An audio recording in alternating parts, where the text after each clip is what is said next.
एक अमीर लड़का था। उसे एक गरीब किसान की लड़की से प्यार हो गया। लड़की सुंदर होने के साथ साथ काफ़ी समझदार भी थी।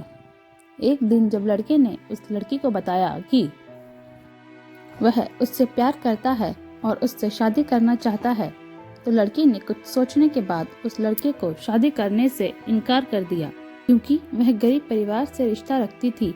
लेकिन कुछ समय बाद जब ये बात उस लड़के को पता चली, तो उसने लड़की के माता पिता से बात की और उस लड़की को समझाया।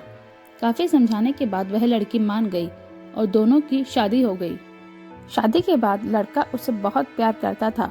दोनों का वैवाहिक जीवन काफ़ी अच्छा चल रहा था। लेकिन कुछ महीनों बाद लड़की को चर्म रोग हो गया, जिसके कारण उसकी खूबसूरती ढलने लगी। अब लड़की को यह डर भी सताने लगा कि उसकी खूबसूरती ढलने के कारण कहीं उसका पति उसे छोड़ ना दे। लड़की उस चर्म रोग को ठीक करने का हर संभव प्रयास कर रही थी। समय बीत रहा था और लड़की की खूबसूरती धीरे धीरे ढल रही थी। एक दिन वह लड़का एक काम से दूसरे शहर गया। लड़का जब वहां से वापस आ रहा था, तो उसका रास्ते में एक कार के साथ एक्सीडेंट हो गया। उस दुर्घटना में लड़के की आंखों की रोशनी चली गई।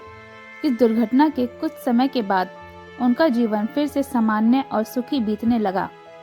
वह लड़की चर्म रोग की वजह से दिन प्रतिदिन कमजोर और बदसूरत होती गई, लेकिन पति के अंधे होने के कारण उनका वैवाहिक जीवन ठीक चलता रहा और दिखाई ना देने के कारण वह लड़का उससे पहले की तरह ही प्यार करता रहा। कुछ सालों बाद बीमारी के कारण उस लड़की की मृत्यु हो गई। पत्नी की मृत्यु होने के बाद वह लड़का अंदर से दुखी हो गया और वह शहर छोड़कर जाने वाला था। तभी उसके पड़ोसी ने उसे सांत्वना देते हुए कहा, अब आप तो अपनी पत्नी के बिना अकेले पड़ जाएंगे। वह आपका काफी ख्याल रखती थी। अब आपका जीवन अंधकार में कैसे व्यतीत होगा। तब उस लड़के ने अपने पड़ोसी की ओर देखा और गहरी सांस लेते हुए कहा, मैं कभी अंधा था ही नहीं, लेकिन मैं यह सोचकर अंधे होने का नाटक करता रहा कि कहीं मेरी पत्नी को उसकी बीमारी और बदसूरती के कारण यह न लगे कि मैं उससे प्यार नहीं करता। इसलिए मैं इतने सालों तक बिना कुछ कहे हुए अपनी पत्नी की खुशी के लिए अंधा बना रहा। यह बात सुनकर पड़ोसी की आंखों में आंसू छलक आए और वह लड़का वहां से उठकर चला गया।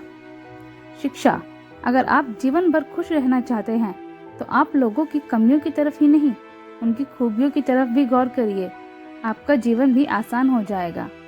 तो मेरी ये छोटी सी कहानी आपको कैसी लगी दोस्तों, मुझे कमेंट करके ज़रूर बताइएगा और इस कहानी को लाइक और शेयर कीजिएगा और हमारे चैनल को सब्सक्राइब कीजिएगा।